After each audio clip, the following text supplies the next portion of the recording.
Hey, this is Frontosas Cichlids and more. In this video we're looking at observations of the overcrowded Frontosa Aquarium.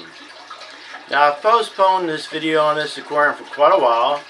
The main reason is the same reason why I'm going to do this video, because the aquarium was overcrowded. Now, the observations are very enlightening. I've decided to do some changes after this that's going to be so much better for my channel and my fish and enjoyment of the hobby, and it could affect you and your hobby just in the same ways. The things you can learn from this video is very important. It can be enlightening. You know, there's times when you may have to have an overcrowded aquarium. It may not be a Frontosa aquarium, but it could be a aquarium that you have right now or one in the future. Things can happen. You may have a leaky aquarium, so forth. You have to fix one and you have to dump fish into another one, and things may just get out of whack in your life and situation where, hey, you have to have an overcrowded aquarium. So let me tell you about the observations I've made with this overcrowded Frontosa aquarium. The first thing I observed in this aquarium, I went from 12 Frontosas, basically 12 Frontosas in this 125-gallon aquarium, to almost 3 times that much. So what do you think was the main thing I first observed? Well, if you didn't get it right, that's alright. You probably thought of some other things that are very important. The main thing I noticed is the oxygen level. The oxygen level is very important. When you have a small fish, you know, a small fish is going to use a lot less oxygen than, say, a big fish. And we're talking, you know, Frontosas. So when you're adding 3 times as many fish as you did previously, the oxygen can come into play in how you set up your aquarium. Now, basically you can do different things to improve your oxygen. The flow on top of the water is important. If you want to do it with through pumps, if you want to use air pumps, you'd have to use aeration. And there for a while, I was strictly air pump, aeration type person. All my filtration was done by air pumps. I really liked it really well. And some of you still may use aeration. So you have to increase the aeration through your air pumps. So you may have to buy more air pumps. Who knows what you have to do. But that would be one way to do it. And this situation, I had to basically increase the flow from the pumps from the filter, which is a Matin filter. So I got stronger pumps here. I kind of robbed from other aquariums. Basically, I took down 3 aquariums, and that kind of evolved into having an overcrowded aquarium. I won't go into details why I did that, but the things I've learned from that is so important. So basically, I got the stronger pumps on the aquarium. Also, I use a circulation pump, which I'll show you in just a moment, to get more flow on the top of the aquarium for the aeration. Now, normally I have lower flow for my Frontosa aquariums, but those were like aquariums that only had a pair in. And yes, low flow I thought really helped in the breeding of the fish, the pairs. But in this case, we're looking at an overcrowded Frontosa aquarium, and you have to have more aeration. So I'll use a circulator and stronger flow from the pump. So let's check that out real quick. See right here, you see all the bubbles coming down. There's a lot of good flow there. Lots of flow. You see all the bubbles coming down in the aquarium. Also, probably some of it's a little bit of a waste. The flow goes from left to right, and you see the moving of the bubbles and maybe some waste. Goes all the way over to the other side of the aquarium. Now, the top of the surface is really going good. It looks like it's going to the right, and to the left, and you're completely correct on that. They have a very powerful circulator that pushes it to the left, when over here everything is being pushed on this level to the right. Now that helps with the circulation of the water and also the aeration, the oxygen level of the aquarium. Now, as I was panning through there, you see how many Frontosas there are. Before I changed the pumps, the circulation, to get the oxygen going, basically all these Frontosas were mostly on the left and the right of the aquarium. Now they're spread out, which is good. I like that. Alright, just hang with me. Let me tell you some more observations real quick. You do see, hey, the water, even after a water change, is kind of dirty. It had an 80% water change, but you see these many fish and see how big they are. Now the coloration of the fish, in my opinion, is pretty good with this many fish in this aquarium. The Frontosas in this aquarium, overcrowded. Usually you can tell the health of the fish by the coloration of your fish. If they're a darker coloration, they could be stressed, or water quality may be of adjustment. Like I said, I used the matte filtration, no problems there. But with this many fish, the matte filter had to be cleaned once to set it up, and it will have to be cleaned soon if I were to remain with the overcrowded aquarium, which I'm not going to have to happen in this case. This is the last video of the overcrowded Frontosas, but the matte filtration kept the biological filtration going. Yes, there was debris in the aquarium, so it was not really apt for the best videos. People like some really clean water when they're watching videos. This is very important to show with the viewers, hey, the matte filtration did keep all the fish going. I lost no fish, no problems, no ill fish. Now, I did have some situations which was kind of cool in a way. They were more apt to be acting like a school of fish, where they would dart around in a group. This is a big group, and this is a big amount of fish with big fish.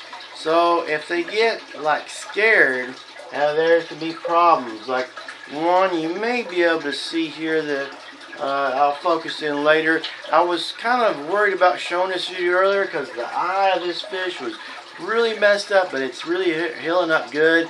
I think it's going to actually be able to keep the eye. There's a little bit of damage here to the fish from the friction and the constant movements of when they get scared.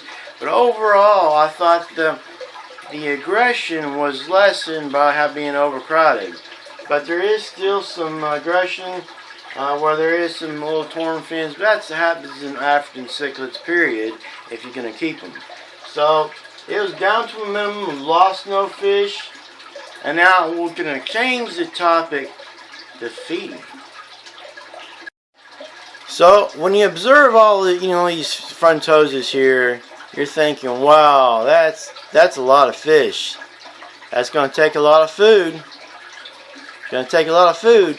But to keep these guys going, and also do it from Frontosas in general, I only feed once every other day. And that has kept them going, healthy, and staying alive in this aquarium. Yes, their coloration is good. This may not be the one I would recommend to have an overcrowded Frontosa aquarium. This video is about observing what I have here.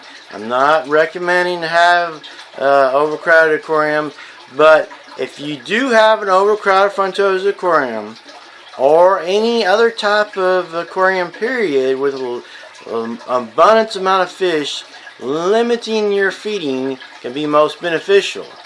Now, surprisingly, let me zoom in here. The humps of the fish, the nodes on the fish have grown, especially on this one. The growth rate of the fish have improved. Now, if you've ever had more than one dog or more than one cat, if you put down some food in one area, they will really gulp it down, and that happens to be true with fish. So they eat the food really fast, they get gobbled up, and even though I've only been feeding them once every other day, the growth rate has been very much improved. Now, that is not a recommended aquarium to have for a show aquarium, but if you're raising Frontosas, your growth rate can still be pretty good, actually better than normal, and an overcrowded Frontosa aquarium. You just have to have more oxygen, really good filtration. Your water maintenance, as far as water changes, need to be good. I've gone from water change once a week, 80%, to I actually went where I had some issues come up, where I didn't do a water change in a month. Still no problems with the fish, no issues. The mat and filtration pulled it off, and as well as the sand substrate, which has a little bit of coral in it. Now, the topic we're going to get into on the observation of the Frontosas. These Frontosas are breeding age. So many of you are saying, hey, are they breeding? Are they breeding? No, they're not. So, if you're having an overcrowded Frontosa aquarium, it's a little bit harder for them to breed. Okay, the Frontosas can be fast at times, but you know, if you observe African cichlids in the past, normally the male will chase off the other fish, no matter what kind of African cichlid it is, to keep the area of the spawning site clear of other fish. One, the male doesn't want other males to be breeding with the female. That's one reason.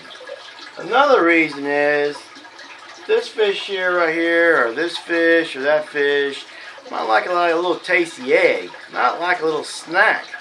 So if there's not a lot of room, and there's all types of fish in here, your eggs are probably going to get gobbled. Now, in another aquarium that was a little bit overcrowded, not as bad as this one, egg chute came down. Could have been that it was from overcrowded. It could be that the lights went off right when they were about to breed. Either way, I believe that since it's overcrowded, breeding is slowed down at least. I still think it could happen, but when you have so dense of fish, the chances of another fish gobbling up the eggs before the female can pick it up in their mouth is very high. So your breeding success is going to be low with this many fish. Now, since I do use mat and filtration, it's the only filtration I actually use in any of my aquariums now. I do have occasionally some people that will comment and say, hey, talk about your mat and filtration. Well, in this case, before this aquarium was overcrowded, it was Frontosas. They had about 12 in here. I did not have to clean out my mat and filter for over a year. No problems. I could have probably went longer, went ahead and cleaned it out. Now, with this overcrowded Frontosa aquarium like it is, the maintenance on it would be a lot earlier than a year. Now, you could probably go a few months without having to clean the mat and filtration, but there is a situation where you have to be careful. Now, let me show you that situation. Okay, so you see the mat right here. Hopefully it comes up pretty good in your video. You have the pumps. There's two pumps here putting out water. Now, I have a tube that goes down here where the pumps are. You have to be careful when the mat and filter starts to clog up, especially in an overcrowded Frontosa aquarium. When you're absorbing this, will clog up, and when this is being pulled in, this water is being pulled in by these strong pumps. Actually, since it can't pull the water through as quickly as it needs to, the water level is dropping down. So you have to be careful. The water level behind this mat is actually lower than the aquarium. So you have to be careful that your pump is lower down beneath that gap of water, and it does not get where it's breathing air during evaporation. Say the water level drops because of evaporation, you have your air conditioner on or whatever the case. Your pump is also taking the water down lower too, and so you have to make sure that the pump is still in the water. Even though the water level may be kind of high up here, it is going to be lower behind the mat and filtration. So I want to add that to this video because it is part of the observation of this Frontosa Overcrowded Aquarium about the mat and filtration. When it gets clogged up quicker, the mat and filtration needs to be looked at a lot sooner. Even though it does a great, it's about the best as far as my opinion, biological filtration you can have, which keeps your fish alive. You may have the best mechanical fish filtration in your aquarium, but if it doesn't have a really good biological filtration, you could be losing fish, and that's not what you want. So basically, to sum up what we're looking at here under the observations is that, hey, your filtration needs to be good, but if it's an overcrowded Frontosa aquarium, unless you have like multiple filters on there, it's going to be dirty. And you have this many fish in this size aquarium, and the food that you put in there, it can be a little dirty. So it may not be good for a show aquarium. But if you have to do this for any other reason, for emergency cases, whatever, there's actually very good reasons why you may have to have an overcrowded Frontosa aquarium, and it can happen.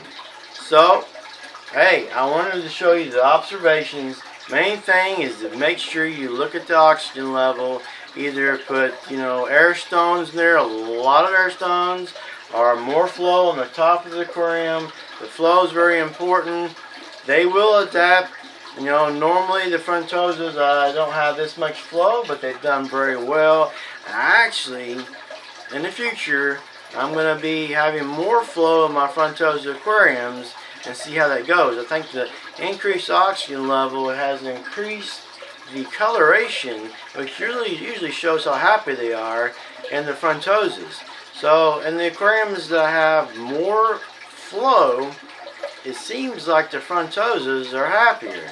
Even though myself personally and others out there in the Facebook, YouTube, or whatever, kind of recommend of a lower flow because they say in nature there's low flow. But in nature there also could be more oxygen in that water than in your aquarium. So sometimes you have to have higher flow to improve the oxygen in your aquarium. So also, as far as feeding, once a day, every other day in an overcrowded aquarium. Also, I honestly do that for all my Frontosa aquariums. It keeps them healthy, and that Frontosas don't have much of an appetite. They'll eat, they'll get their belly full, and they might wait another day before they eat again. It's been very good for success for me and for most other people. I've got comments in the past about other Frontosa holders, owners or whatever. They believe that feeding every other day is the best thing to do. And in an overcrowded situation, that's also the best thing to do. Growth rate. The growth rate is actually improved, but you look at it, I've improved the oxygen level, which has improved the flow, which also could have improved the growth rate. You don't know, but as far as the growth rate actually improved in the overcrowded Frontosa aquarium. Now this could be what I call the dog mentality. You put a little bit of food, a bunch of dogs, they all just take it up really fast. So that's improved their appetite and it causes them to grow. Also, if you want to know, is this one male, this one's female, I'm able to distinguish between